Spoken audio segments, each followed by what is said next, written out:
Él me robó con tanto afán que no lo pude rechazar. Su nombre, su destinación, su origen no le pregunté, mas cuando su mirada vi, le di mi amor, no sé por qué.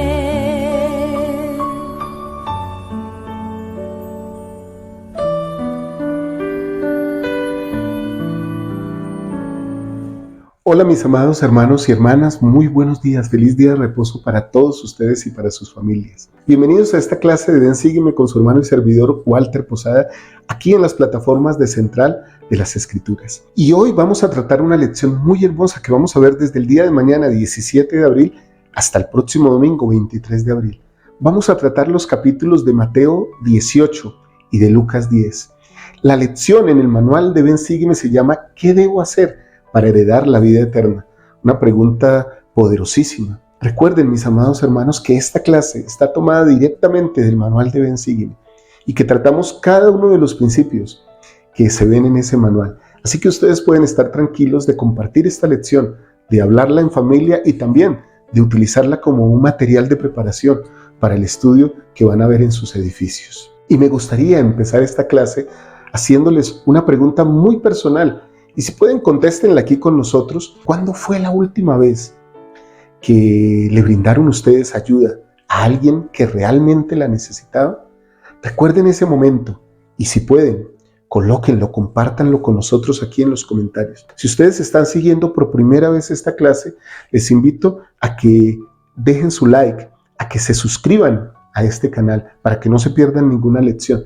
Pero también les invito, hermanos, a que propaguemos este evangelio, que lo proclamemos, compartiendo el enlace de esta clase en sus grupos de barrio, destaca, con sus hermanos, con sus familias. Hay muchas personas que podrían ser bendecidas al escuchar la palabra del Señor. Bienvenidos, mis amados hermanos y hermanas, al salón de clases, al aula virtual de Ven Sígueme, con su hermano y servidor Walter Posada.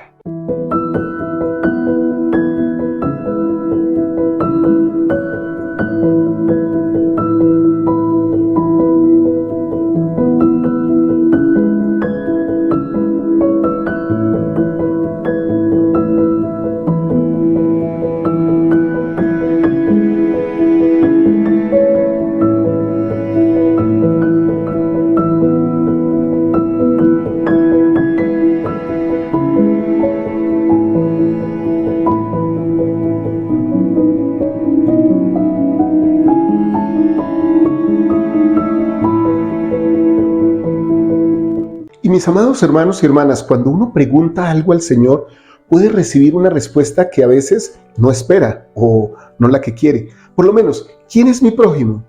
Todo aquel que necesite tu ayuda y tu amor. ¿Quién es el mayor en el reino de los cielos? Un niño. ¿Es suficiente si perdono a quien me ofende 7 veces? No, debes perdonar hasta 70 veces 7. Las respuestas inesperadas del Señor pueden invitarnos a cambiar la forma en que pensamos y sentimos e incluso actuamos. Si procuramos conocer la voluntad del Señor, porque en verdad queremos aprender de Él, el Señor nos enseñará siempre cómo vivir de un modo que conduzca a la vida eterna con Él. Esto mismo, mis amados hermanos y hermanas, le pasó al joven rico, que cuando llegó para preguntar al Señor ¿qué debo hacer para ganar la vida eterna?, lo que pensaba o que tal vez él creía que iba a suceder es que el Señor le iba a decir: ya has hecho todo, ven conmigo a mi reino.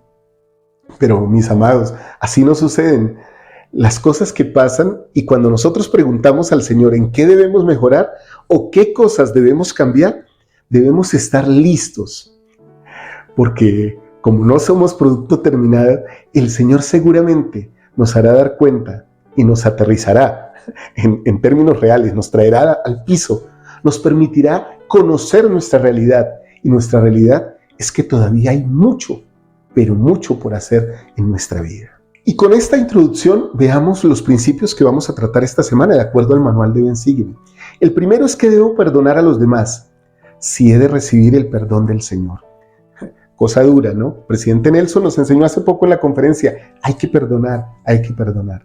Un principio administrativo, ¿quiénes son los 70? Vamos a hablar de eso brevemente. El tercer principio que vamos a ver esta semana es que para obtener la vida eterna debo amar a Dios y amar a mi prójimo como a mí mismo. En ese principio nos vamos a detener seguramente un poco.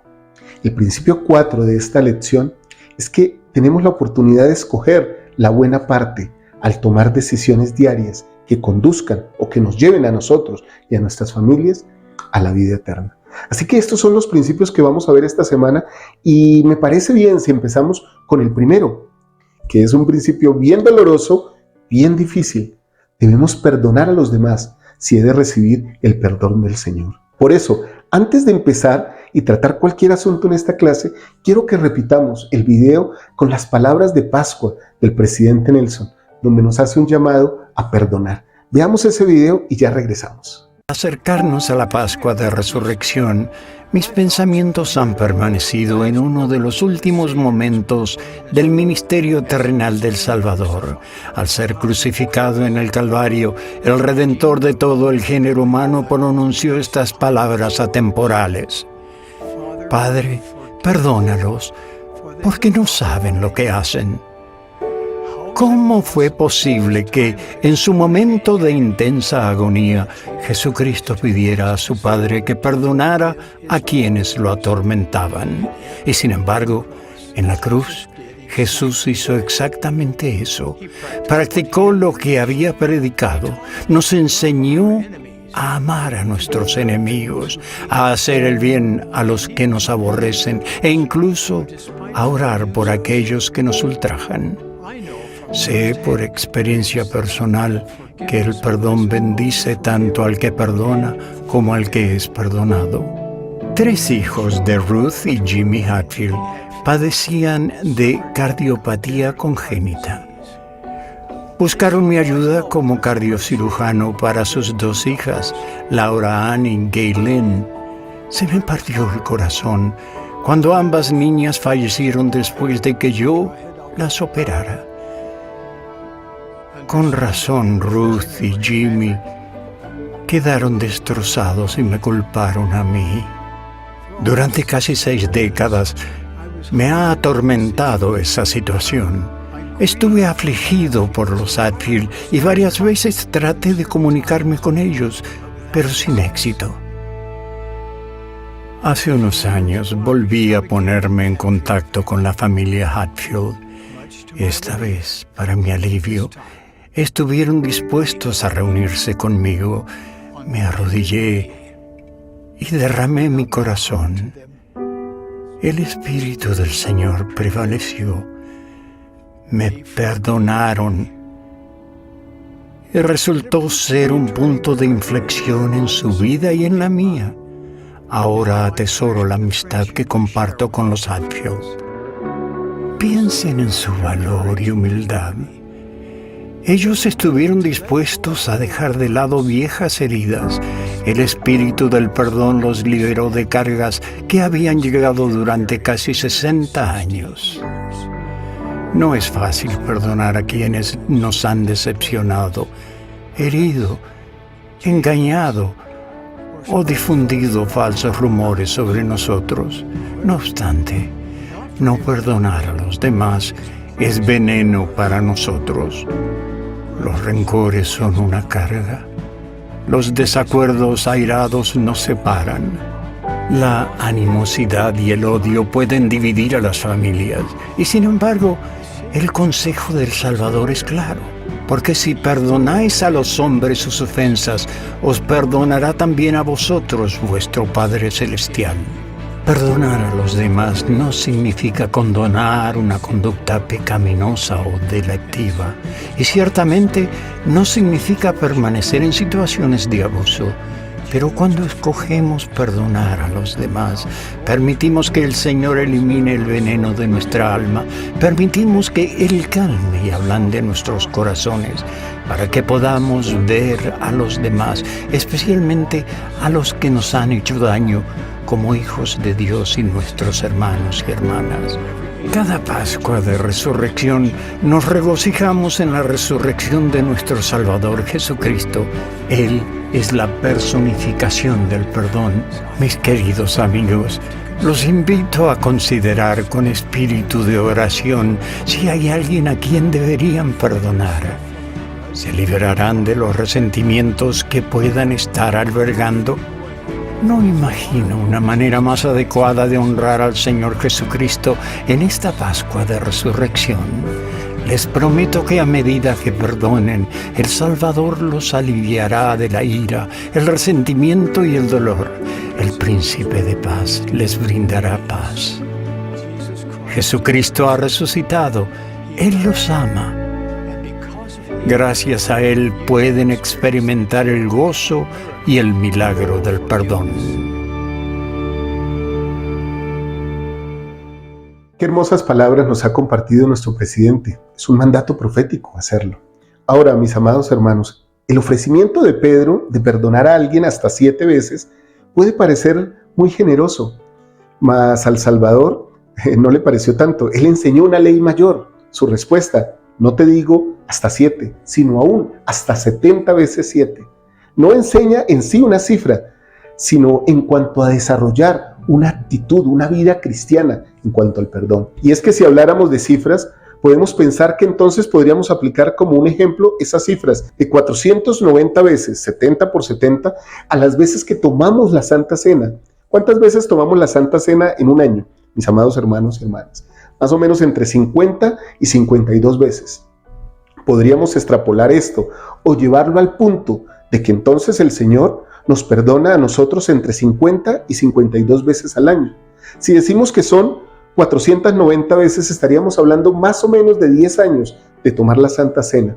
Al menos en mi caso, mis amados hermanos, el Señor me ha permitido tomar la Santa Cena y participar de su carne y recibir el perdón de mis pecados por el arrepentimiento por más de 10 años, casi 35 años. Imagínense cuánto le debemos al Señor, cuántas veces nos ha perdonado. No me cabe duda que cuando el Señor nos pide que hagamos algo, es porque Él ya lo ha hecho primero por nosotros, con perdonarnos de todos nuestros errores, de todas nuestras debilidades, de todos nuestros males.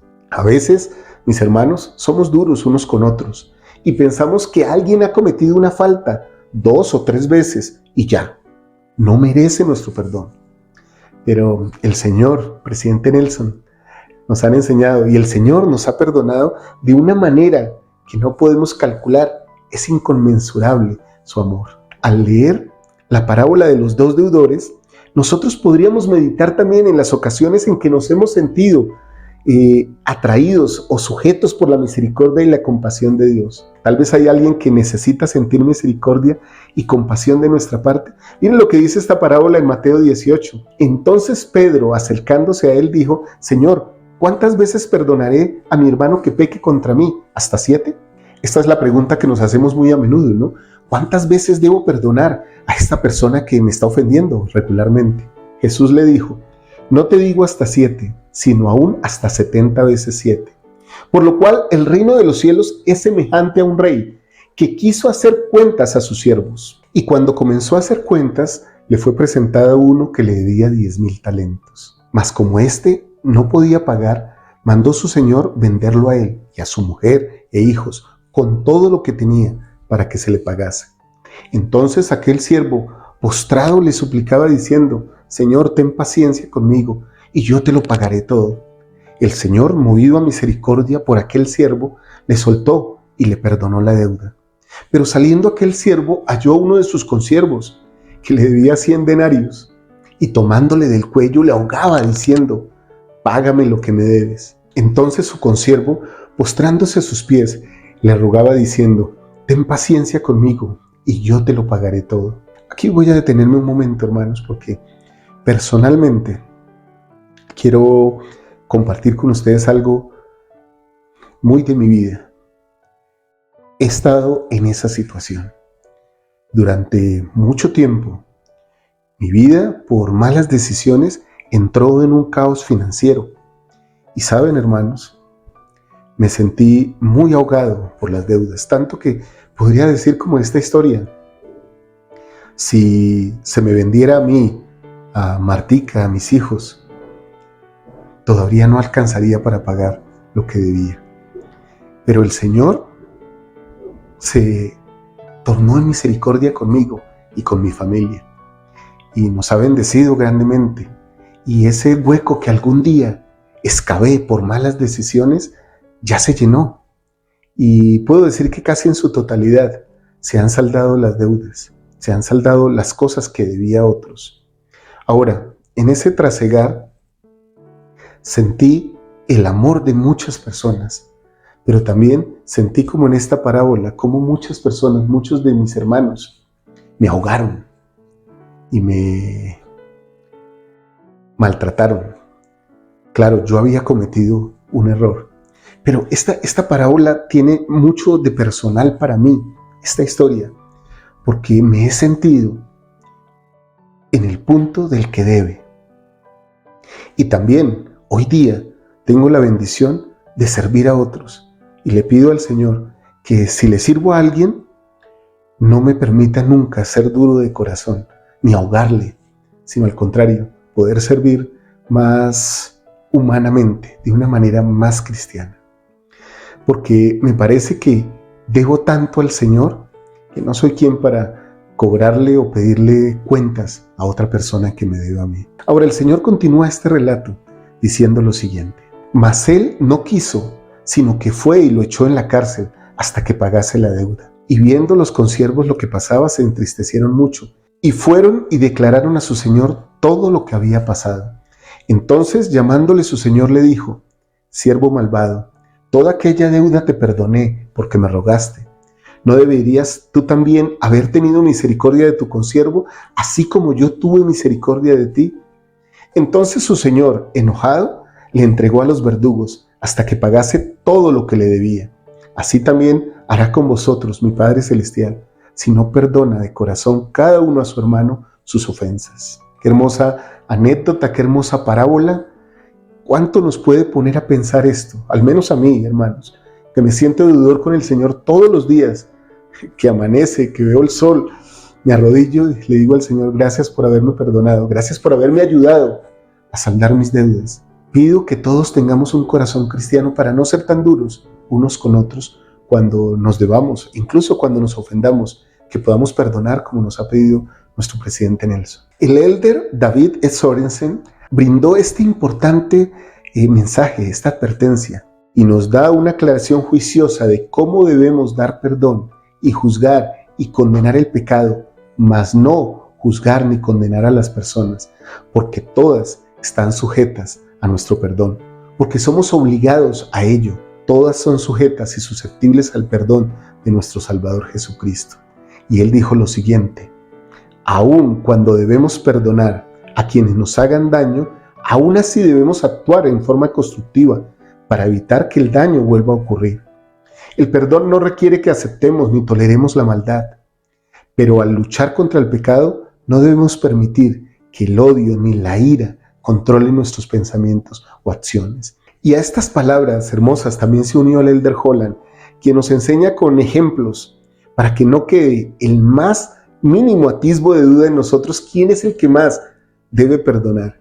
Al comentar sobre las deudas de la parábola de los dos deudores, el elder Holland nos dijo lo siguiente: hay diferencia de opiniones entre los eruditos en cuanto a los valores monetarios mencionados aquí, y perdonen la referencia de la moneda estadounidense, pero para simplificar las matemáticas, las voy a utilizar. Si la deuda más pequeña de 100 denarios que no se perdonó fuera, digamos, $100 en el presente, entonces la deuda de 10,000 talentos que se perdonó gratuitamente podría ser aproximadamente de $1,000 millones o más. Para una deuda personal es una suma astronómica, totalmente fuera de nuestra comprensión.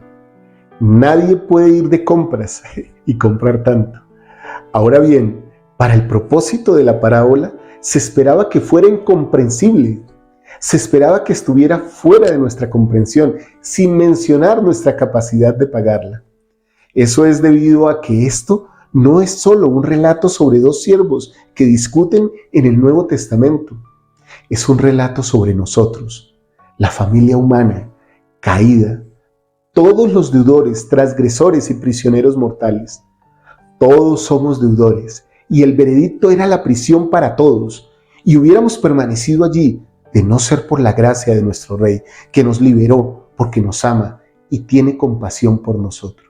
Mis amados hermanos y hermanas, creo que para aplicar esta enseñanza a mí, entonces mi número de veces que debo perdonar nunca podría caber ni siquiera en un cuaderno, porque creo que en lo personal tengo muchas cosas que pagar a mi Padre Celestial, pero también hay muchas personas en mi vida que incluso han estado dispuestos a dar su vida por mí. Recuerden, mis amados hermanos, en este momento, como un consejo, a alguien que les haya perdonado, que les haya extendido una mano de amor, que les haya dicho, no importa, sigue adelante, por mí no hay problema, el Señor ya ajustará nuestras cuentas, pero sigue contando conmigo, vamos adelante. ¿Recuerdan a alguien así? Yo estoy en este momento recordando a varias personas que literalmente han puesto su vida por mí, han sido mis amigos, me han socorrido y cuando estuve en los momentos más tristes, ahí estuvieron conmigo.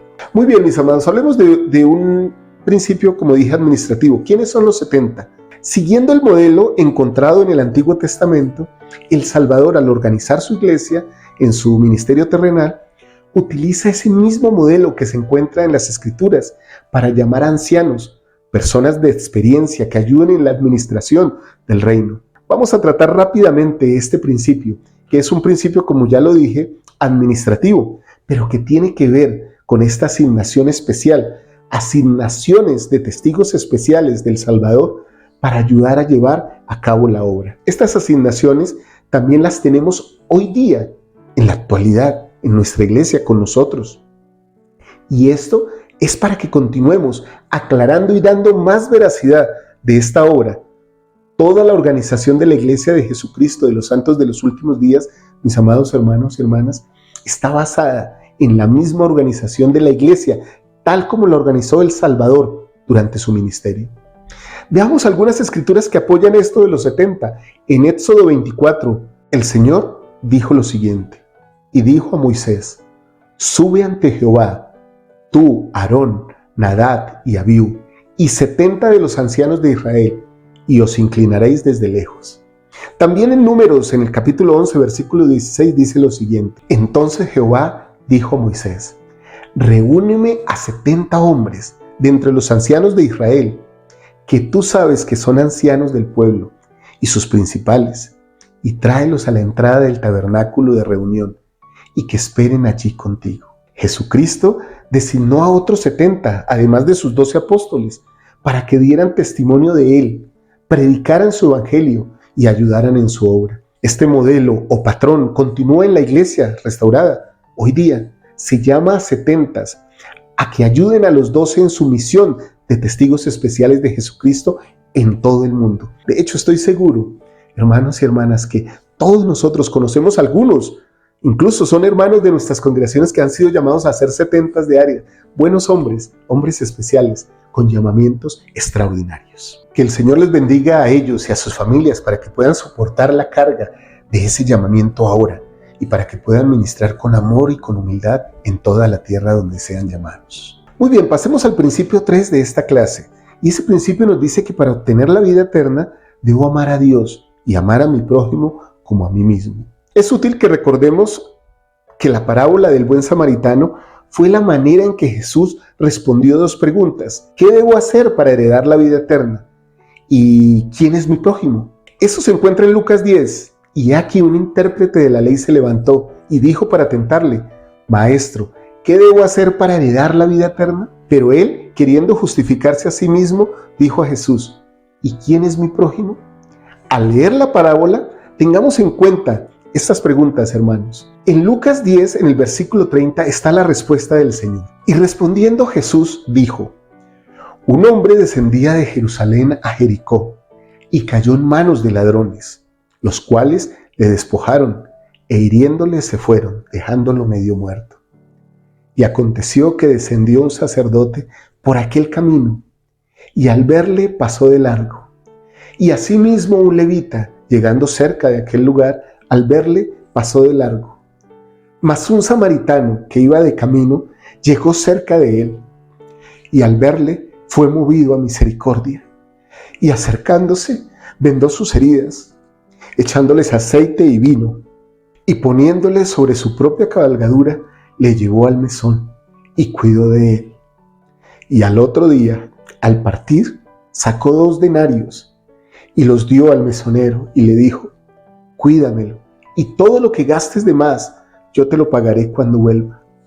¿Quién pues de estos 3 te parece que fue el prójimo de aquel que cayó en manos de los ladrones? Y él dijo: el que tuvo misericordia de él. Entonces Jesús les dijo: ve tú y haz lo mismo. En la época de Jesús, mis amados hermanos, y discúlpenme la emoción que me causa esta historia, porque también en muchas ocasiones me he sentido como el hombre que fue herido y que fue pisoteado.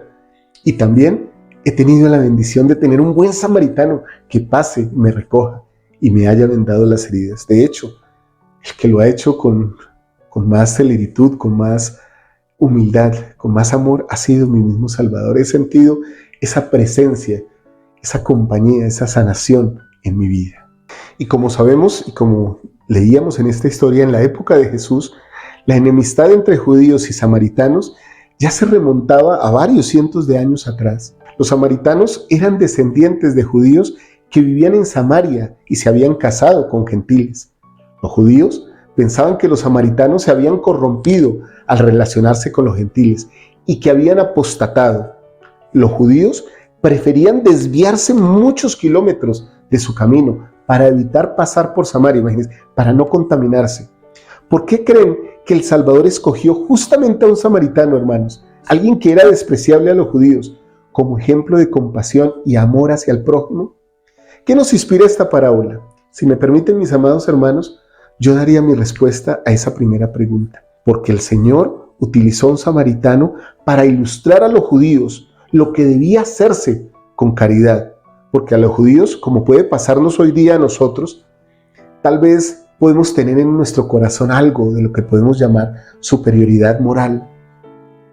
Muchas veces también nosotros creemos que somos más o que estamos en una posición superior a otras personas. El Salvador utiliza este modelo de ubicación de personajes en su parábola del buen samaritano para recordarnos a cada uno de nosotros, a ustedes, mis amados hermanos, a mí, que por más alto que creamos que está nuestro nivel espiritual, siempre puede haber personas más grandes que nosotros, aunque en apariencia pueden ser menores. De hecho, Él lo dijo: ¿quién es el mayor en el reino?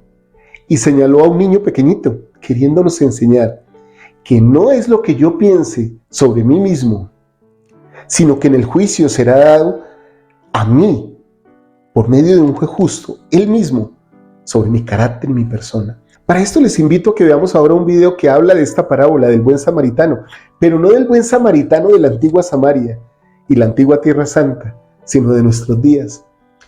Como nosotros también podríamos necesitar de la ayuda de otras personas. ¿Cómo nosotros podríamos representar a ese buen samaritano que brinda ayuda y ayuda a otros?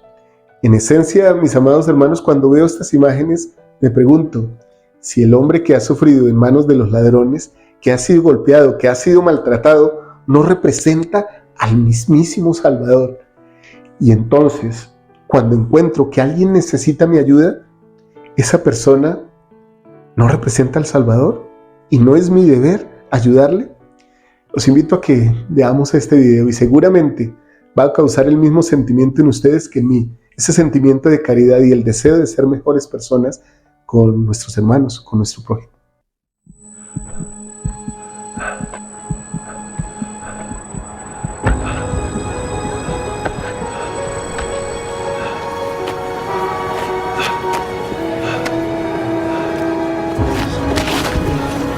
Ayuda, por favor, ayuda.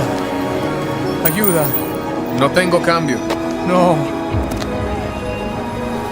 Por favor. No estoy seguro, lo siento. Sí estoy. Lo siento mucho. No quería. Ayuda.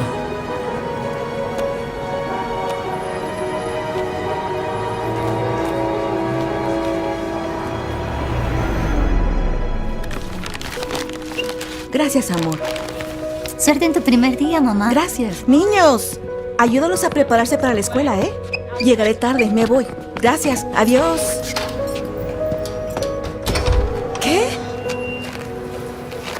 Me dijo que abriría el banco de alimentos a las 7. Asegúrese que los voluntarios lo sepan, ¿está bien? Oh, le llamaré luego.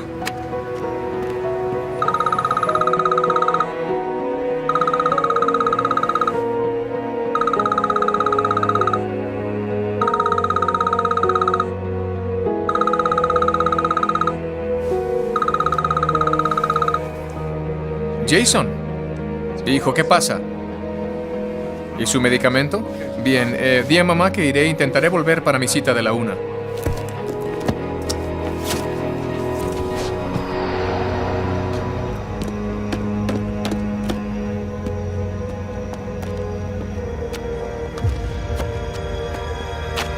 Oye, déjenme. ¡La billetera! ¡Vamos!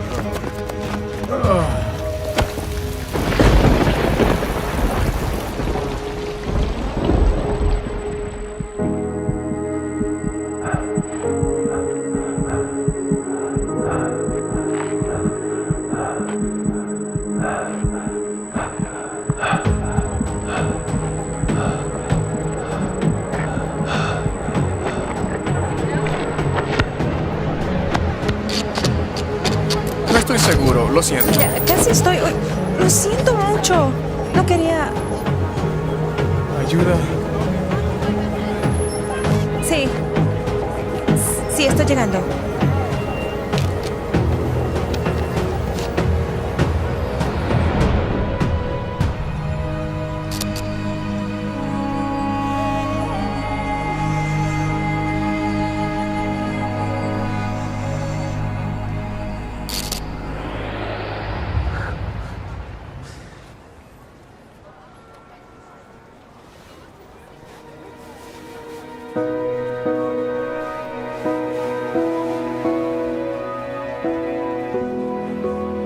Está bien.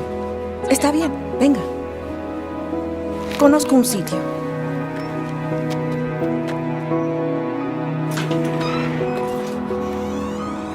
Tendrá que esperar unos 20 minutos. Bien, muchas gracias. Llamaré luego para ver si está bien. ¿Cuál es su número? Oh, Gracias.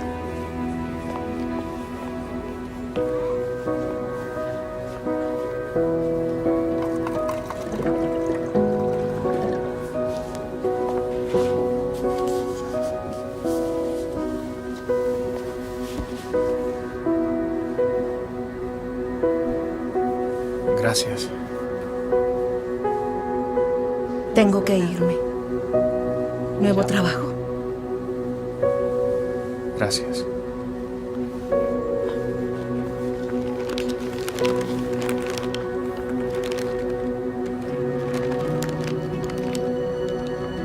No, Sí, no puedo. sí. Por favor.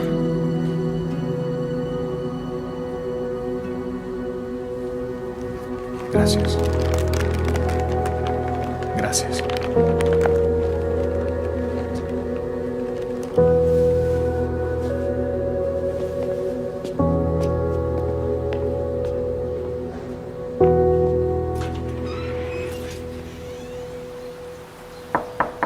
Pase.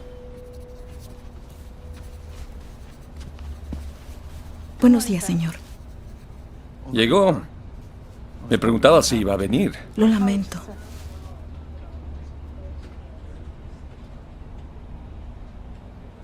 Bueno, ya llegó. Déjeme llamar para ver dónde la necesitan. Gracias. Muchas gracias, señor. Gracias. Hey, John, soy Matt. Llegó la nueva empleada. ¿Quiere que vaya a recibos o en la línea de producción?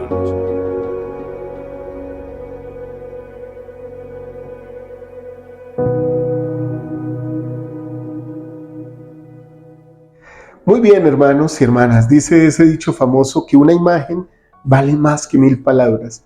En este caso, creo que estas imágenes han conmovido nuestro corazón y nos llevarán a reflexionar mucho sobre si realmente estamos haciendo lo que el Salvador nos ha pedido al socorrer al necesitado, como Él mismo nos ha socorrido a nosotros. ¿Cuántas veces hemos necesitado y necesitaremos de Él? Creo que es un buen momento para pensar si realmente no estamos ensimismados o si estamos pendientes de aquel que realmente puede necesitar nuestra ayuda. Ahora los invito a que me acompañen en el principio cuarto de esta lección. Escogemos la buena parte al tomar decisiones diarias que conducen a la vida eterna. En Lucas encontramos la historia de dos buenas hermanas, Marta por un lado y María por el otro, que al parecer tienen una relación de amistad muy fuerte con el Salvador. Cada una de ellas toma una posición que no es para nuestro juicio, sino más bien de servicio al Señor. La una decide escuchar la palabra y la otra hacer los quehaceres de la casa. El Señor nos da un ejemplo de lo más importante en esta tierra, su evangelio y su aplicación a nuestra propia vida. Jesús invitó amablemente a Marta a pensar de modo diferente en cuanto a la forma en que invertía su tiempo. Tras citar esos versículos que están en estas escrituras, la hermana Carol F. McConkie enseñó: si hemos de ser santas, debemos aprender a sentarnos a los pies del Santo de Israel y dar tiempo a la santidad. Dejamos a un lado el teléfono, la lista interminable de cosas por hacer y los afanes de lo mundano. La oración, el estudio y el seguir la palabra de Dios invitan su amor purificador y sanador a entrar a nuestras almas. Dediquemos tiempo a ser santas para que seamos llenas de su sagrado Espíritu santificador. Y aquí entonces podríamos nosotros también pensar y examinar en qué estamos invirtiendo nuestro tiempo. Aunque parezcan cosas buenas, ¿hay algo más necesario que merezca más nuestra atención que las palabras del Señor? Que conocer su evangelio, que conocerlo personalmente a Él, que compartir permanentemente con Él. Mis amados hermanos y hermanas, termino esta clase con muchos sentimientos espirituales, invitándoles a lo siguiente. ¿Qué les parece, mis hermanos, si en familia pensamos en actuar de manera inmediata al analizar y encontrar a alguien que necesite nuestra ayuda, alguien que esté en una necesidad que realmente podamos ayudar? Pensemos en esto y actuemos de una vez y tal vez podamos tener una muy buena experiencia espiritual como familia a la hora de socorrer y actuar para ayudarle a alguien que esté necesitado.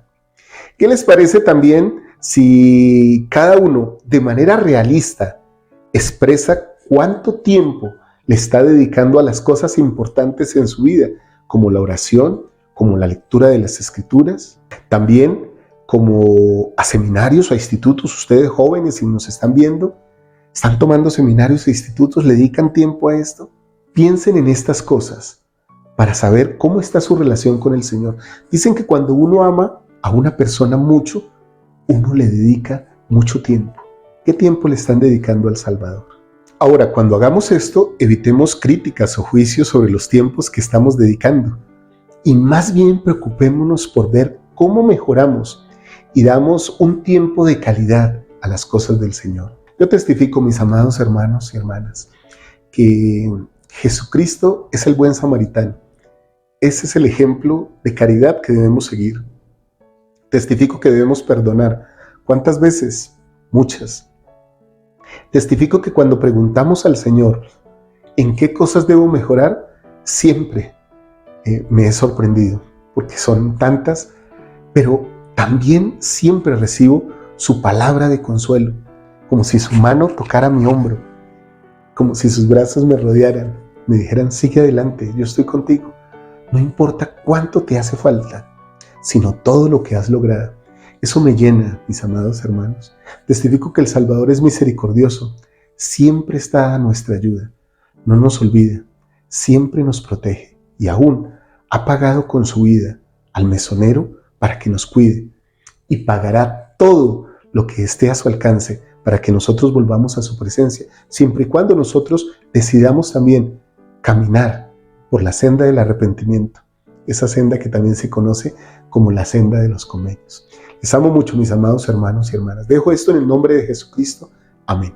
Les invito también a que terminada esta clase puedan ver el Ven Sígueme Express con mi amada hija Liz Posada y tengan otra perspectiva de esta lección.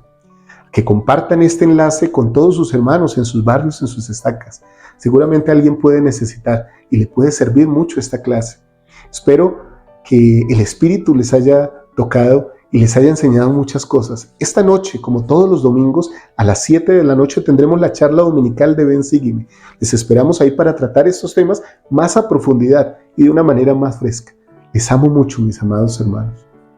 Espero que esta lección tan hermosa, de la misma manera que a mí, a ustedes y a todos, nos ayude a ser un poquito, al menos un poquito, más semejantes a nuestro Salvador Jesucristo.